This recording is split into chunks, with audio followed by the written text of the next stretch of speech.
Jadi salah satu yang paling menyenangkan ya hidup tuh selain bisa ketawa-tawa, senang-senang tuh adalah pertemanan. Nah saya mau cerita nih, teman saya kali ini tuh berangkat dari klien saya. Perusahaan kami dikontrak oleh perusahaan di mana beliau bekerja. Beliau ini bekerja di sebuah perusahaan besar, TBK, listed in public company, dan perusahaan otomotif terbesar di Indonesia. Jadi saya diminta tuh untuk ngajar. Kok ada surat ketawa-tawa gitu ya? Udah ada orangnya, kayaknya belum ada, masih kosong di tamu gue. Terus udah gitu kita nyambung ngobrol, temenan. Belum lama ini, kapan ya? Tahun ini deh, saya diminta untuk membantu beliau karena beliau menjabat sebagai salah satu ketua Perhimpunan Humas di seluruh Indonesia, sambil juga beliau masih menjabat sebagai Head of Corporate Communication Astra by Kelana. Boy. Apa kabar, Boy? Baik. Terima kasih loh Pak Ketua Umum Perhumas sudah berkenan datang. Ini Dewan Pakar loh, jangan Dewan Pakar Perhumas. Apa kabar, Boy? Baik. Sehat, Boy? Sehat. Lo tuh kan dulu pernah jadi penyiar radio. Benar. Abis itu lo ngambil hukum. Iya. Ya kan? Sebenarnya gue ngambil hukum dulu, baru terus gue sambil radio. Jadi kuliah hukum, terus jadi penyiar radio. Benar. Abis itu berkiprah di karir profesional. Benar. Terus sekarang menjadi Head of Corporate Communication. Ya. Kenapa lo tertarik sekali? Hukum kan ngomongin hukum, tapi kan juga berkomunikasi ya. Iya. Ada apa sih Pak? Saya belum lucu loh Pak. Gak tahu. Kenapa selalu akhirnya lari-larinya ke kemampuan bicara? Komunikasi. Bener. Wah. Kayaknya gue sering dengerin lo siaran dulu, Win. Seriously, come on. Jadi waktu dari Jakarta gue kuliah di Solo, gitu kan, keterima. Zaman dulu masih UMPTN ya. Iya. Tahun umurnya ya. Iya. Bapak nggak pakai joki kan? Enggak lah. Enggak ya. Nah, terus pas gue kuliah itu gue pikir kalau gue cuma kuliah pulang ngapain gue ya. Yeah. Terus gue harus cari teman. Terus kayaknya juga ngisi waktu gitu kan. Nah selama gue di sana gue cari-cari. Gitu. Terus dengar-dengar ada pembukaan penyiar waktu itu kan di sebuah radio lah di sana. Gue tahu tuh radionya di Solo kan cuma itu radio yang paling top di Solo. Nah terus gue siaran akhirnya. Iya. Siaran pagi, siang, malam. Siarannya ganti-gantian, ada pagi, siang. Oke. Wow, sibuk sekali Bapak ya. Ada yang sore juga. Sempat kuliah nggak? Kuliah jadi kayak Sambi ya, jadi kebalik gitu. Iya. Jadi rasanya ketemu passionnya di situ justru gitu loh. Ketemu kok seru juga ya berkomunikasi, terus membangun theater of mind kalau di radio ya. Kita bisa harus bisa membuat komunikasi yang lebih kebayang sama orang gitu kita. Terus acara-acara offline juga off air ya, banyak juga gitu kan waktu itu. Seru aja bikin materi-materi komunikasi, bikin produk iklan dan seterusnya. Itu experience yang menyenangkan lah ternyata. Dan ternyata lo nggak bisa lari dari situ kan? Nggak bisa. Iya, gue juga nggak bisa lari dari sebuah fakta ya bahwa di sebelah kanan gue tuh ada batu-batu gitu, boy. Batu-batu laut ini ya? Ada batu-batu laut atau ini kali? Kayak dikikir, pokoknya ditulis-tulis. Susah banget nih. Bapak boleh pilih Pak satu aja Pak. Aduh. Kenapa lo milih ini dan tolong dijelaskan ke teman-teman. Oke, gue pilih ini deh. Bapaknya apa sih? Lo milih apa? Apa nih ya? Harmony. Wah, ini udah banyak loh orang-orang yang milih batu ini tulisannya Harmony. Really? Why? Aku sangat ingin dan percaya dengan adanya Harmony itu semua bisa tercapai dengan baik. Harmony. Tepuk tangan dong. Harmony. Pak Ketua. Harus ada Harmony. Ya. Buat apa sih kita kayak competing each other gitu ya? Buat apa sih kita bersaing boleh ya, tapi harus sehat kan bersaingnya. Oh iya. Ya. Gontok. Jadi nggak sikut-sikutan. Enggak. Jadi Harmony itu harus jelas, harus ada balance. Dengan demikian kita bisa sampai tujuan lebih cepat gitu kan. Boleh diulang Pak? Dengan balance mencapai tujuan lebih cepat. Gue taruh sini ya, biar lo juga bisa. Nggak boleh lagi. Okay. Dia nggak boleh dipisahkan dengan teman-teman. Nanti dia sedih nanti. Gue mau nanya, jadi dengan Harmony kita bisa mencapai tujuan dengan lebih jelas. Gue tuh baru dengar, lebih cepat. Gue tuh baru dengar kalimat ini dari serius. Seriously, gue baru dengar kalimat ini. Interesting. Lo boleh explore nggak, Boy? Iya. Gini, bayangin ya, kita let's say bekerja dalam satu lingkungan kerjaan, misalnya gitu ya. Orangnya macam-macam, kepalanya macam-macam, backgroundnya macam-macam, ya. Bisa dibayangkan kalau misalnya antar satu orang dan lain tuh kayak nggak cocok.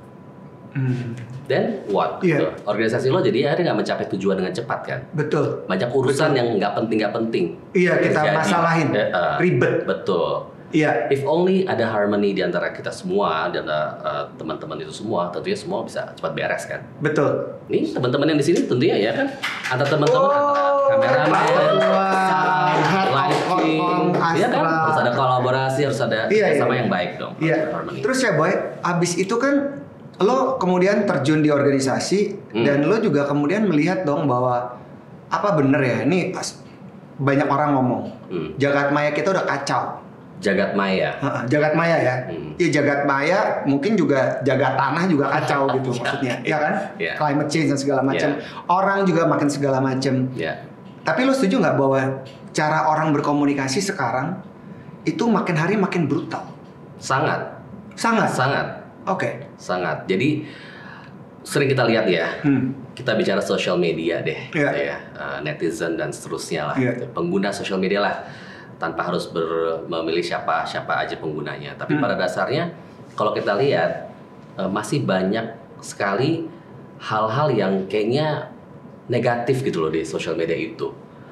Vibes-nya banyakan yang negatifnya ketimbang yang positifnya. Coba diperhatikan. Iya. Tapi bukannya, gue kemarin sempat baca buku ya, kita tuh memang lebih senang, dan lebih gampang ingat sesuatu yang lebih negatif. Bener. Ya kan Boy? Nature-nya gitu. Nature-nya gitu ya? Bad news is good news mungkin untuk ranah jagat itu gitu. Iya. Kan. Tapi kan agak risih gitu loh ngelihatnya. Terpanggil nggak sih maksudnya ngeliat kayak gitu, kayaknya pengennya vibes-nya positif gitu loh. Iya. Pengennya semua itu baik dan bisa menularkan hal-hal yang baik juga kepada orang-orang lain gitu. Sorry ya Boy, gue agak loncat-loncat ya Boy. Ini kan lo di korporasi yang besar, terus profesionalnya puluhan ribu, right? 190 ribuan karyawan. 190 ribu karyawan. Isi kepala beda-beda. Kalau kita terminologikan ini sama seperti orang-orang di jagat maya, nah bagaimana sebuah organisasi bisa berjalan lebih mulus, lebih cepat, nggak ada distorsi kanan dan kiri, gitu. How to ensemble those kind of things? Komunikasi. Harus ada komunikasi internal yang kuat. Kalau internal organisasi ya. Di Astra ini kan, kalau tempat gue bekerja, Astra ini dulunya memang awalnya otomotif mungkin besarnya gitu ya. Otomotif ada 4 roda, 2 roda, komponen gitu kan. Sekarang udah ada 7 lini bisnis. 7 lini bisnis. Beda-beda gitu industrinya gitu kan, ada jasa keuangan, ada alat-alat. Agriculture juga ada ya. Agribisnis, ada infrastruktur logistik, ada teknologi informasi, ada properti gitu kan. Bervariasi dan beda-beda industrinya. Dengan demikian orang-orangnya pun yang bekerja di situ pun punya latar belakang berbeda-beda, ya kan? Artinya kan juga dengan background yang berbeda-beda ini gimana caranya untuk bisa menyelaraskan mereka semua, ya kan? Nah dengan begitu kita harus mengerti mereka industri masing-masing. Gak bisa misalnya one for all itu nggak bisa berkomunikasi dengan sesuatu untuk semua secara bersama-sama. Artinya perlu strategi dong dalam berkomunikasi supaya dia harmoni itu. Harus. Boleh share? Ya, kalau di Astra pada dasarnya kita punya corporate philosophy namanya Catur Dharma. Kalau mungkin Mas Edu sudah familiar ya, gitu ya. Itu mengenai bagaimana seorang individu insan Astra ini harus bekerja strive for excellence, harus selalu memberikan yang terbaik kalau dia bekerja. Yang kedua, bagaimana dia harus bisa bekerja sama, teamwork, solid, nggak bisa kerja sendiri. Makanya selalu bilang tidak ada Superman di Astra, ada yang super team. Betul. Karena selalu berkait kita. And we need each other. We do need each other. Kemudian bagaimana kita harus selalu memberikan yang terbaik kepada para customer kita, pelanggan-pelanggan kita. Dan yang terakhir ini adalah bagaimana insan Astra ini harus menjadi aset yang bermanfaat bagi bangsa dan negara. Merah putih Indonesia Raya. Jadi ada strong values si Catur Dharma ini. Strong values itu diluncurkan oleh pendiri Astra Om William Suryajaya. Dan sampai hari ini masih terus kita aplikasikan kepada seluruh insan Astra. Ini gue mau cerita ke teman-teman ya, para winners. Winners ya? We call it winners. Winners. I call it winners karena menurut gue semua orang tuh adalah pemenang untuk dirinya. Oke, please. Tepuk tangan dong. Keren. Nggak, seriously, karena betul dong. Kalau lo nggak bisa mengalahkan diri lo, ya lo nggak bisa mengalahkan dunia menurut gue. Bener. Dan PR kita kan adalah mengalahkan diri kita gitu, menurunkan ego kita dan segala macam. Jadi karena pekerjaan Boy sangat tahu pekerjaan saya tuh training dari satu tempat ke tempat yang lain gitu kan. Perusahaannya banyak banget. Talking punya lebih dari 400 clients yang beda-beda industri. Tapi ya Boy, kayaknya gue pernah ngomong ini ke lo. Setiap gue ngajar buat Astra, baik Astra dan juga 7 lini bisnisnya, I feel that values, that corporate culture is so strong. Iya, dari gue turun dari mobil, dari gue masuk, dari satpam nge-greet, dari orang-orang yang gue jumpain, atmosfer di dalam ruangan, itu I sense and I feel the same atmosphere and the same spirit. Itu kan gila loh maksudnya. Dan gue nggak ngelihat di banyak organisasi, bahkan gue nggak ngelihat komparasi sedikit pun yang corporate culture-nya itu terasa sekali. Itu yang hanya bisa ngomong orang luar sebenarnya. Iya, dan gue ngerasa itu tahu betul. Oh iya? Iya, gue nggak. Ya, kita seorang dalam ya kita doing. Karena you live with it, right? Iya. Kita nggak tahu. Banyak orang yang bilang seperti itu. Kalau sih kok kayak gini ya, kelihatan gitu loh. Kita selalu dikasih tahu seperti apa orang luar gitu. Bisa nggak sih itu diterjemahkan ke dalam society yang lebih gede, Boy? Maksudnya kayak, ini tadi ada 190 ribu. Banyak banget. 190.000 profesional di dalamnya yang beda-beda isi kepalanya, tapi bisa ensemble, ibaratnya mempunyai musik yang sama. Orkestrasinya sama gitu ya, ada main biola, ada yang piano, tapi dia harmoni seperti batu yang lo pilih. Betul. Itu sebenarnya bisa nggak sih diterjemahkan dalam sebuah masyarakat so-called netizen? Menurut lo? Bisa, tapi mungkin nggak mudah. Ya pasti semua ada proses kan. Semua ada proses. Makanya ketika di Perhumas 2015 kita menginisiasi Indonesia Bicara Baik. Sebentar. Jadi winners, Mas Boy Kelana ini adalah Ketua Umum Perhumas, Perhimpunan Humas seluruh Indonesia yang tadi sempat saya sampaikan di depan. Ya, jadi Mas Firman tahu Perhumas ini adalah organisasi profesi humas tertua di Indonesia. Lahir tahun 72. Lo nggak nunjuk gue kan? Tertua di Indonesia. Tahun ini 50 tahun. Iya, gila ya, keren. Iya. Dan Mas Erwin terima kasih bersedia menjadi salah satu dewan pakar di Perhumas. Nah, tahun 2015 kami sama-sama melihat kita harus melakukan sesuatu yang merevolusi cara-cara berkomunikasi lah di sosial media gitu ya. Tapi harus dimulai memang. Betul. Dan prosesnya nggak bisa cepet, instan tuh nggak bisa. Ya kan? 2015 sekarang 2022 gitu. Sekarang makanya dikuatkan lagi, mau dikuatkan lagi Indonesia Bicara Baik. Betul. Kenapa ada Indonesia Bicara Baik? Kita waktu itu ngelihat begitu banyaknya berita-berita yang muncul di sosial media atau pemberitaan yang nggak balance tadi. Iya, dan tidak baik. Nggak baik, betul. Tentang Indonesia loh ya.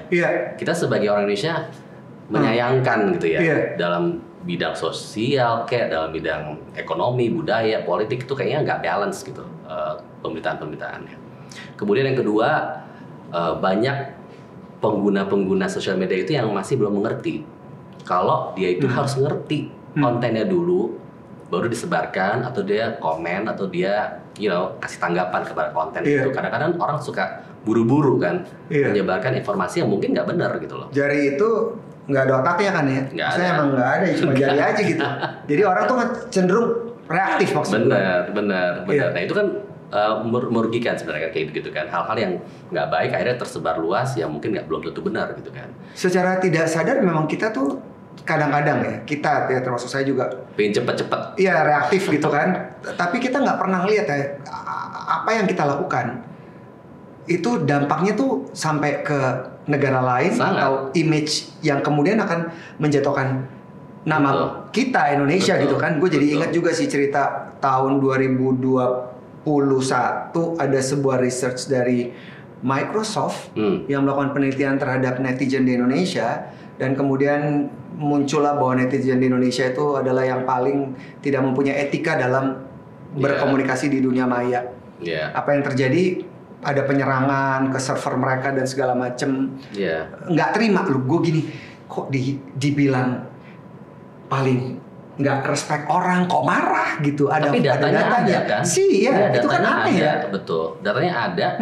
Kalau ternyata memang banyak orang yang nggak memahami etika bersosial media di negara kita ini gitu kan. Iya, sedih ya. Sayang gitu kan, betul. sayang banget. Padahal potensi luar biasa kalau mau dibikin sesuatu yang lebih positif dan lebih baik gitu kan. Ya, jadi makanya juga tadi di Perhumas juga Indonesia Bicara Baik didengung-dengungkan, dikampanyekan supaya menjadi refleksi diri kita juga. Tapi terkadang kitanya sendiri juga nggak ini ya, nggak bisa nahan. Iya, nggak nahan atau juga nggak aware ini gimana caranya. Mungkin teman-teman sebagian juga penasaran ingin tahu dengan pakar komunikasi Mas Boy Kelana. Tunggu jawabannya setelah ini.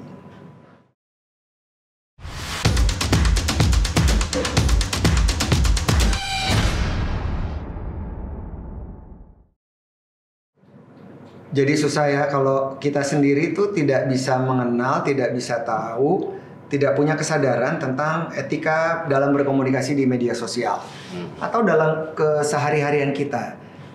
Dan kalau tadi Boy Kelana sudah sedikit memberikan kisi-kisi bahwa ya kitanya yang mesti kita kontrol gitu.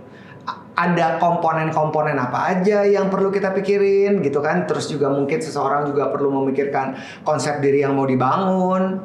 Silakan Mas Boy, ada yang mau dilengkapi, dijelaskan, dielaborasi tentang bagaimana orang bisa lebih aware terhadap dirinya khususnya dalam etika berkomunikasi. Iya, aku percaya semua ini berawal dari rumah. Tempat kita kecil, ya kan, kita lingkungan keluarga itu paling terkecil lah. Betul. Bagaimana kita diajarkan oleh orang tua kita, kemudian bagaimana ibu kita mengajar kita, gimana ayah kita mengajar kita, gimana kakak adik kita bersama-sama bersaudara gitu ya. Kemudian berangkat lagi kepada tetangga atau mungkin terus kemudian ke sekolah, kita ketemu teman-teman sampai ke lingkungan kerja gitu kan. Kan semua kan berproses. Betul. Seorang individu ini gitu, dia mau jadi orang seperti apa, gitu. Dia punya basis seperti apa sehingga dia bisa melakukan sesuatu. Gitu. Nah semua aku percaya dari situ. Makanya semua kembali daripada diri kita lagi. Orang-orang terdekat kita yang kita ingatkan dulu gitu loh. Kalau mungkin di sini ada yang menyimak juga ya, bisa dimulai dengan sambil mengingatkan teman-teman kita untuk hal-hal berbuat baik, menyebarkan hal baik gitu ya. Jadi harus saling mengingatkan. Iya. Kayak gitu. Kalau misalnya lingkungan keluarganya tidak kondusif, misalnya datang dari keluarga yang temperamental, gitu kan ya. Berarti kan kalau menurut gue ya Boy, orang yang temperamental itu akan mengalami kesulitan yang besar dalam berkomunikasi. Karena dia tidak bisa mengendalikan dirinya gitu. Bisa. Sangat emosional misalnya, sehingga kata-kata yang dipilih tidak tepat, tidak Indonesia Bicara Baik gitu. Atau bahkan egois mungkin, maunya dia. Iya, gitu kan. terlalu mencintai dirinya lebih banyak dibanding mencintai orang lain. Iya. Gitu. Padahal yang namanya komunikasi itu kan Win, kan kita juga kayak gue mau lo gitu ya. Iya. Kan kita harus tahu siapa yang kita ajak bicara gitu. Betul. Kan? Kita harus memahami orang yang kita ajak bicara sehingga pesan yang kita sampaikan itu nyampe ke orang itu gitu kan. Berarti kalau misal ternyata dari background keluarga itu tidak ada yang tadi gue bisa menangkap pesan dari lo, kita bisa lihat dong mengambil contoh yang positif kan sebenarnya kan. Sangat bisa. Untuk kita bandingkan gitu. Semua kan. itu pilihan kan. Iya. Gak bisa kita terus menyalahkan keluarga dan seterusnya gitu ya. Mungkin kita tidak dapatkan. Nah, ini juga ada pilihan Boy. Jadi ada sekian banyak pertanyaan. Oke. Lo mesti jawab satu-satu. Apa tuh? Gue udah siapin dalam waktu 1 menit, namanya sekejap. Ya? Sekejap. Jadi kemarin rekor ada satu teman gue yang bisa 18 pertanyaan. 18? Yes, jawab 18 pertanyaan. I don't know about you. Are you ready? Let's see. Oke. Negatif self-talk atau positif self-talk? Positif. Tempat liburan terindah? Bali. Umur berapa kamu mabuk cinta? 17. Saya sakit hati kalau dicuekin. Pendapatmu tentang netizen? Ya harus banyak belajar. Sosial media itu global, luas. Mending beli kucing dalam karung atau ketemu ratu pantai selatan? Kucing dalam karung. Saya merasa pede kalau ketemu orang yang cocok. Sebutkan satu kejadian paling memalukan. Salah pakai sepatu. Lebih baik mendengar atau ngoceh? Baik mendengar. Keracunan makanan atau mabuk cinta? Keracunan makanan. Menjadi bodoh atau sok pintar? Jadi bodoh lah, banyak belajar. Lebih baik mana, menunggu atau ditunggu? Menunggu. Apa pendapatmu tentang waktu? Waktu nggak ada habisnya. Hidup untuk makan atau makan untuk hidup? Makan untuk hidup. Pete atau jengkol? Pete. Hal yang membuatmu menjadi bahagia? Aduh, 17, nearly. Yes. Liburan. Tapi kalau gue tanya pertanyaan gantung tadi, hal yang membuat lo bahagia apa? Liburan lah. Maksudnya liburan. Kita semua perlu liburan kan. Yes. Maksudnya iya kita bisa fokus ke dalam suatu pekerjaan, kita profesional mengerjakan pekerjaan itu sampai selesai. Yeah. Tapi ada saatnya kita juga harus punya break gitu kan ya. Take a break. Rutin. Iya. Kalau nggak capek ya. Kalau nggak capek, ya kayak mesin kan. Yeah. Mesin juga pasti kalau dinyalain terus, mobil itu kan betul. panas dong, overheat. Jadi harus ada breaknya juga. Gue juga tertarik waktu tadi lo jawab apa pendapatmu tentang waktu, lo bilang tidak akan pernah ada habisnya. Iya. Bener ya? Iya. Nggak ada kan habisnya kan? Coba. Nggak ada. Tapi kan kita yang ngatur sendiri waktu kita. Betul. Kalau kita ngikutin waktu nggak akan ada habisnya. Iya. Semua nggak akan ada habisnya. Gue suka ngeliat gini ya Boy, maksudnya kayak orang yang sibuk dan orang yang tidak sibuk. Ternyata orang yang sibuk itu mempunyai kemampuan membagi waktu dengan sangat baik. Iya. Kayak misalnya ya lo lah sibuk ya, lo masih punya waktu untuk ketemu gue, datang ke sini ngobrol, lo masih bisa ngerjain pekerjaan lo, meeting dan segala macam. Itu kan pilihan Win sebenarnya kayak gitu-gitu. Iya. Do they wanna make time for you or do they? You should. For me, you should. Exactly kan, makanya kan gue ada di sini. Nggak, tapi maksudku gini Boy, ada orang yang memang super sibuk tapi bisa manage waktu dengan sangat baik. Tapi ada orang yang misalnya let's say ya, misalnya doing nothing. Busybody. Iya, busybody doing nothing gitu. Sehari-hari most of the time nggak ngapa-ngapain. Yeah. Tapi kayak misalnya gue minta, lo tolong dong besok jangan lupa ya foto yang tadi lo fotoin lo kirim ke gue. Dia lupa. Yeah. Tapi orang yang bener-bener sibuk punya good time management itu bisa memanage waktunya dengan sangat baik dan juga bisa dengan tepat menepati janjinya gitu. Yeah. Dan setiap orang kan dikasih waktu 24 jam yang sama ya. Benar. Dan gue banyak belajar waktu ketika gue di advertising agency sempat hampir 10 awal-awal bekerja setelah lulus kuliah itu. Things to do list itu penting banget. Ritme kerja itu kan kita masuk pagi, pulang sore. Harusnya kan gitu kan. Tapi banyak kejadian teman-teman tuh masuk pagi, pulang pagi lagi gitu kan. Ini ngapain sih sebenarnya? How do you manage your time gitu kan? Tapi dengan adanya things to do list itu sebenarnya nggak akan merugikan lo. Jadi lo bisa mengatur paruh pertama mau ngapain, paruh kedua mau ngapain. Kadang-kadang kita ngeliat kerjaan, banyak banget kerjaannya gitu. Padahal setelah di list down itu nggak terlalu banyak. You can make a phone call in just 1-2 minutes kan. Betul. Nggak seharian kan. Betul. Kalau dikerjain dulu. Iya, to do list sih very interesting ya. Simple things tinggal ditulis aja. PR hari ini ngapain aja, kemudian di-classified gitu. Lama-lama udah di kepala to do list ya, nggak harus pakai kertas lagi. Karena udah terbiasa gitu kan. Iya. Boy, gue mau nanya dari kacamata lo sebagai pemimpin gitu ya di Astra gitu, bagian corporate communication. Bagaimana lo melihat spirit anak-anak zillennials dan millennials saat ini? I was surprised. Gue potong. I was surprised ya, Winners Walk itu saya diminta oleh beliau ini untuk menjadi MC ulang tahun Astra yang ke berapa itu ya? 60 ya? 60 tahun. Dan Astra ini tiba-tiba kantornya pindah yang tadinya biasa di Sunter, terus punya menara Astra di Jalan Tamrin. Sudirman. Gue gini, gila nih keren banget tempat ya. Dan gue shock gitu ya karena gedung 60. Sekarang 63 lantai. 63 lantai. Saya lagi GR terus ditelepon sama Pak Bos kan.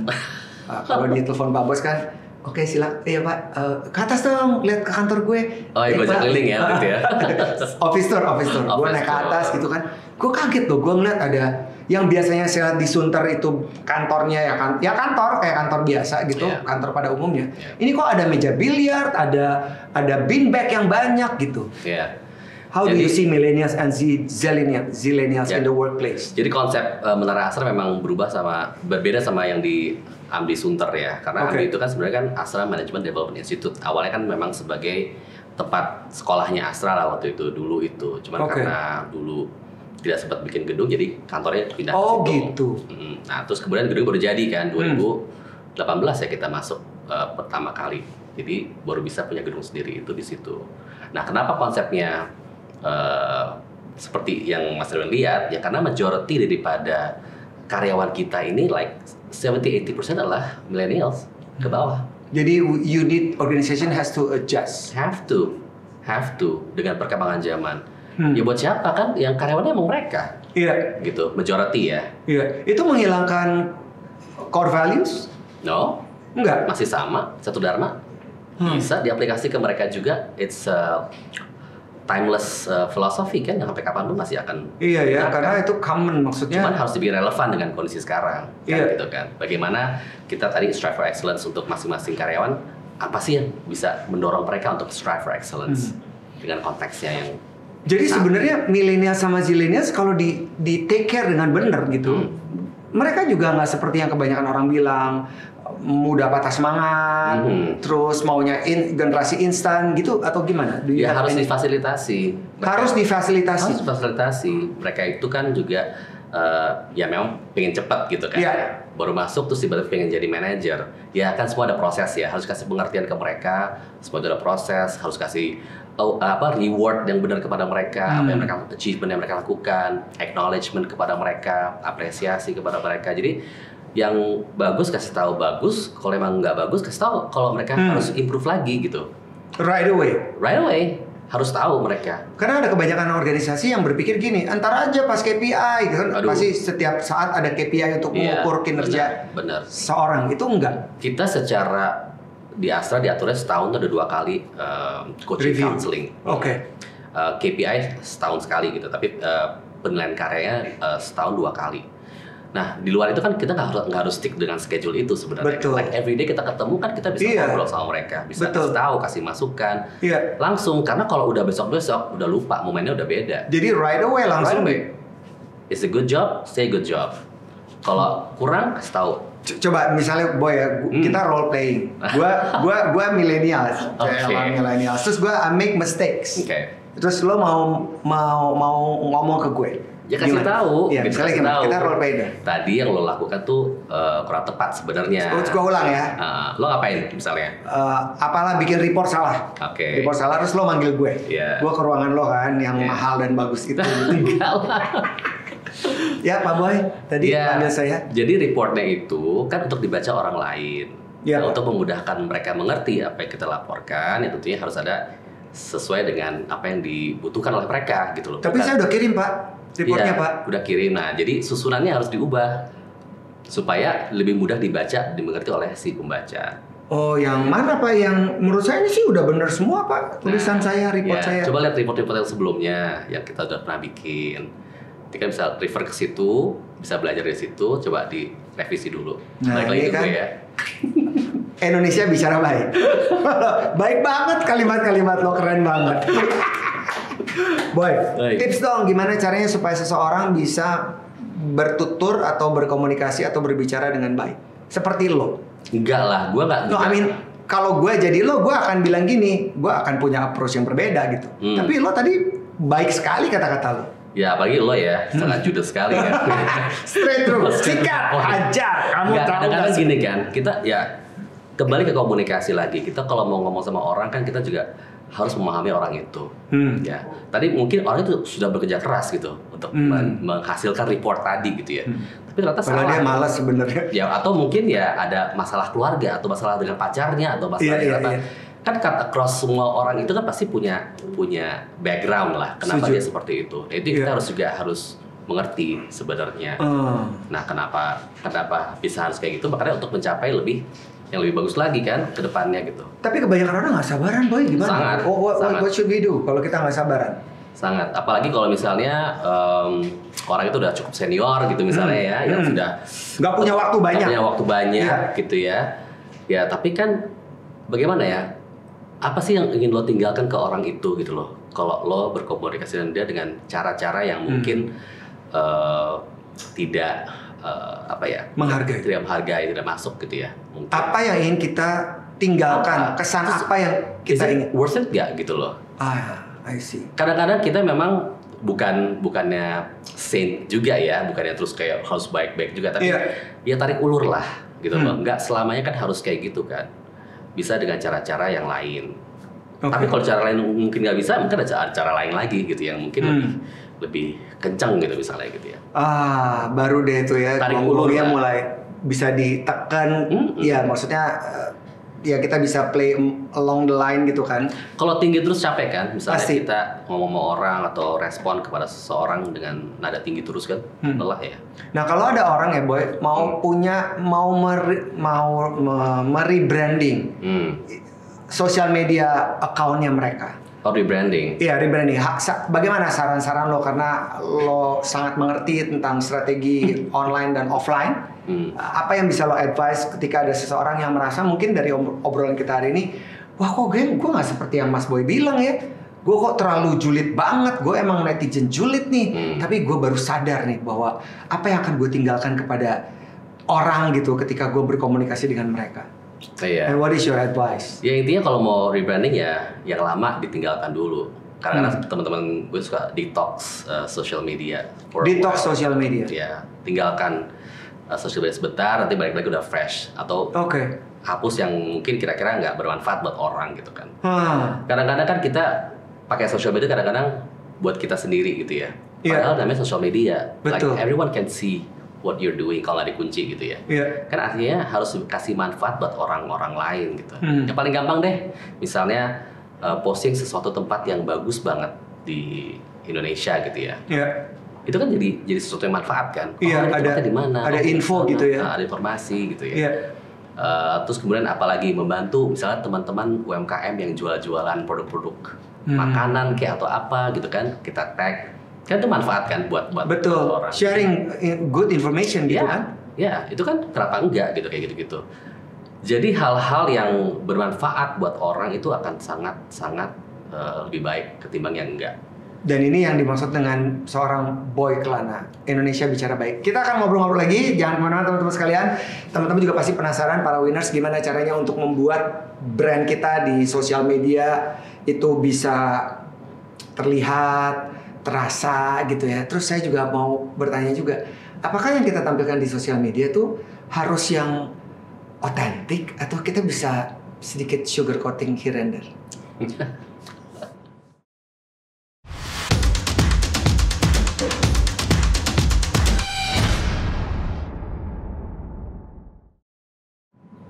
Jadi gitu tuh ya, para winners pikirin kesan apa yang mau kita tinggalkan di rekam jejak digital kita atau kepada orang-orang yang ada di lingkungan kita, sehingga kita bisa terus menampilkan diri kita yang makin baik dari hari ke hari gitu. Karena saya percaya semua orang juga ingin meningkatkan kapasitas dirinya, unlocking your potential, ingin juga bermanfaat. Ya tadi Mas Boy bilang bahwa contoh di sosial media ya kita berbagi hal-hal yang positif gitu. Tapi sering kali ya, Boy, gue suka ngeliat ya, timeline kelihatannya keren. Pas ketemu bohong. Bohong loh gitu. Gak keren banget loh gitu kan. What do you think? Ya, ini kan karena dinamika sosial media ya. Dan tekanan ya, pressure daripada orang-orang pengguna sosial media yang lain gitu kan. Ada yang panjat sosial lah, ada yang apa for the sake of getting the good impression gitu ya. Yes, getting the good impression. Iya kan, pasti kan true. That's social media effect gitu kan. Orang akhirnya ya cari-cari gitu kan. Kalau gue sih enggak ya. Maksudnya gue as far as membagikan sesuatu yang benar lah. Masa misalnya gue nggak ketemu Purwas, gue pasar gue ketemu Purwas, kan nggak mungkin kan? Iya. Dia emang harus yang benar, yang kita kemana emang itu foto kita ke sana gitu. Tapi wajib, menurut gue ya Boy, lo bisa melengkapi atau tidak setuju juga. Menurut gue nggak ada orang yang mau kelihatan jelek kan? Sangat tidak. Iya kan ya, maksudnya kan itu ada dalam diri tiap orang gitu. Tapi bagaimana kita bisa membuat itu sehingga mungkin ada komposisi kali Boy, kayak makeovernya berapa persen daripada yang your originality misalnya. Iya. Ada nggak sih kayak gitu-gitu? Selama nggak bohong sih nggak apa-apa ya. Maksudnya nggak hoax kan akhirnya gitu kan. Iya. Kan batasannya adalah itu kan, nggak berbohong gitu. Tapi kalau sekedar misalnya melakukan sesuatu tapi mungkin terus ada tambahan sedikit informasi atau hal lain yang bisa membuat lebih bagus, kenapa enggak? Gue punya cerita ya. Jadi gue punya temen nih. teman kita juga. Siapa tuh? Ada deh. Ntar gue Inisial? Inisial. Indonesia bicara banyak. Terus gue lihat yang tadi dia naik jabatan boy, dia naik jabatan. Terus gue lihat di timelinenya di Instagramnya, gila makanannya di restoran bintang 5. Duh. Gue gini, wah hebat. Naik jabatan, naik kelas, makan enak. Seneng dong sebagai teman gitu ya. Suatu saat kita ketemu di mall. Terus gue tanya, lu dari mana gitu? Gue abis makan di food court. Terus muka gue berubah kan, gue bilang, hah di food court gitu. Terus sih, nah lo pasti kemakan kan sama feed gue di Instagram. Itu tuh gue dibayarin bos gue, jadi gue foto-fotoin, gue kumpulin, nanti tiap hari gue sebar. Gue gini, wah gue tertipu ya. Iya. Itu masuk kategori yang hoax dong ya sebenarnya. Well actually dia kan tetap makan di situ kan. Dia nggak bohong dong. Oh iya benar. Itu ya memang akhirnya interpretasi para pengguna sosial media yang lain, dia ngeliatnya seperti apa gitu kan. Akhirnya kayak glossy aja semua gitu kan.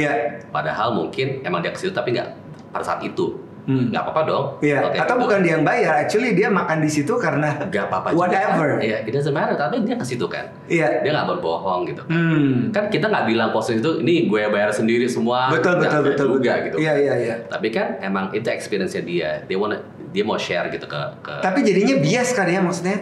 Kalau ya, tergantung daripada kita yang lihat sebenarnya.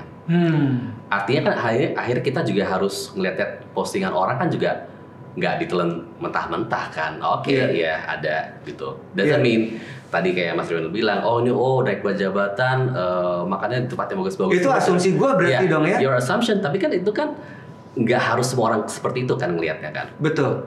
Ya kan, jadi kan, mungkin lihatnya ya, bagus ya, ada tempat-tempat bagus ini gitu. Iya. Makanya kembali lagi pada kita yang menggunakan sosial media, bagaimana kita melihat orang menggunakan sosial media, selama dia nggak bohong aja. Oke. Nggak apa-apa.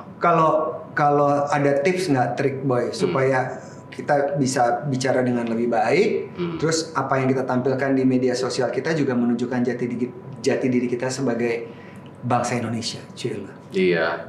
Intinya sih gini, kita semua kan tinggal di Indonesia gitu ya, apalagi yang pada lahir di Indonesia dan segala macam gitu ya kan. Kita kan nggak pernah bicara hal-hal jelek tentang keluarga kita kan. Betul. Coba kalau ke tetangga, ke teman-teman jangan dong. Emang kita ngomong hal-hal baik tentang jelek tentang keluarga kita kan? Jangan enggak. dong.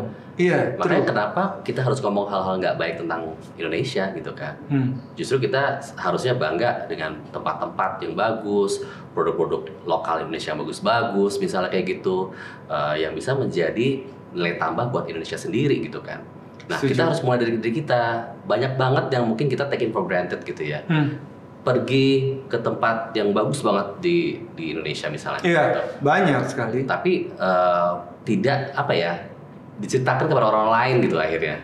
Yang diceritakan atau yang dikomentarkan. Itu kan simple things ya maksudnya. Bener. Sederhana banget gitu kan. Sederhana. Yang bagus, yang kita lihat bagus itu yang kita share maksud gitu kan? Bener. Apa susahnya coba? Enggak susah ya kan? Sama sekali. Kenapa harus menjelek-jelekan atau berbicara negatif di sosial media? Itu kan reputasi kita semua ya sebagai bangsa Indonesia kita. At the end akan balik ke kita juga. Akan balik ke kita juga. Oke, ada tambahan lagi boy? Ya intinya aku sih pengen mengajak seluruh masyarakat Indonesia untuk benar-benar bisa bicara baik tentang Indonesia. Apalagi kan tahun ini kita sebagai tuan rumah G20 November di Bali. Ya nggak sih? Betul. Sampai dari hari ini udah rame banget gitu kan. Kan bagaimana kalau hal-hal baik tentang Indonesia bisa diceritakan kepada orang-orang di luar sana. Ya kan? Dari kita sendiri, dari kita semua masyarakat Indonesia, humasnya Indonesia itu sebenarnya penduduk Indonesia sendiri, pengguna sosial medianya dari Indonesia. Iya, ada 180 juta orang kalau main sosmed. 180 juta orang itu kalau mereka bicara baik semua, alangkah indahnya kan Indonesia itu di mata dunia gitu kan. Keren banget. Ya, boy, ini juga ada buku keren yang perlu lo coret-coret dengan gambar atau tulisan-tulisan keren sebagai kenang-kenangan. Yes, please. Ini ada spidol-spidol. Jadi sangat penting juga, bukan sangat penting juga, sangat penting teman-teman para winners bahwa kita harus punya kesadaran tentang ini bagaimana. Boleh gambar deh? Boleh dong, bebas. Gambar, ada spidol-spidol gitu. Pak nanti kalau nanya lagi saya kasih payung ya Pak. Semangkok dong. Jadi bagaimana kita bisa punya kesadaran yang sangat baik untuk memikirkan, gue tuh pengen nampilin diri gue yang baik loh. dengan cara berkomunikasi yang baik, sharing hal-hal yang baik gitu kan, supaya reputasi bangsa kita tuh makin hari makin meningkat. Benar. Kalau nggak kan kita nggak bisa bersaing gitu ya. Ntar negara-negara lain tuh pada makin canggih. Exactly. Yes. Kita percayalah Indonesia pasti bisa. Iya. Pada waktu nanti. Gue percaya. Iya, gue juga. Kenapa sih negara lain bisa kita nggak bisa? Betul. Jadi ada spirit positif dalam diri kita yang kita mulai dari dalam diri kita gitu. Terus kalau emang ternyata tadi saya nanya ke Mas Boy, apa yang sudah kita terlanjur posting di sosial media platform kita, di rekam jejak sosial media kita, ternyata juga banyak sekali unsur-unsur yang tidak positif, yang tidak membangun, yang menjelek-jelekan. Nah itu bisa tuh dihapus, kita bikin branding kita yang baru, yang menunjukkan bahwa yes, lo bangga jadi orang yang lebih baik, dan kita bisa juga kemudian menghargai satu sama lain, supaya juga pada akhirnya ya living in a harmony yang tadi Batu dipilih sama Mas Boy. Kalau kita bisa hidup dengan lebih harmonis, kita bisa mencapai tujuan jauh lebih cepat. Gitu kan Boy ya? Setuju. Keren banget. Setuju. Gue jadi penasaran nih apa yang udah lo tulis. Gue pakai 2 warna lagi. Boleh dong. Baca dong. Bacain dong. Gue baca ya. Indonesia bicara baik. Indonesia bicara baik. Ada tantangan gue dan nama gue dan tanggalnya gue di sini. Oke. Boy, thank you banget Boy. Gue juga punya hadiah buat lo ngopi-ngopi. Asik. Ya kan? Pagi-pagi. Sip. Terus lo mesti merhatiin gue, nanti lo ikutin ya. Apa tuh? So we have to think right, do right, and speak right. Asik. Oke. Asik. Oh, asik. Sorry gue. Ulang ya. Oke. Bentar dulu. Ya. We have to think right, do right, and speak right. Asik. Thank you. Bicara baik. Thank you. Thank you. Lihat dong.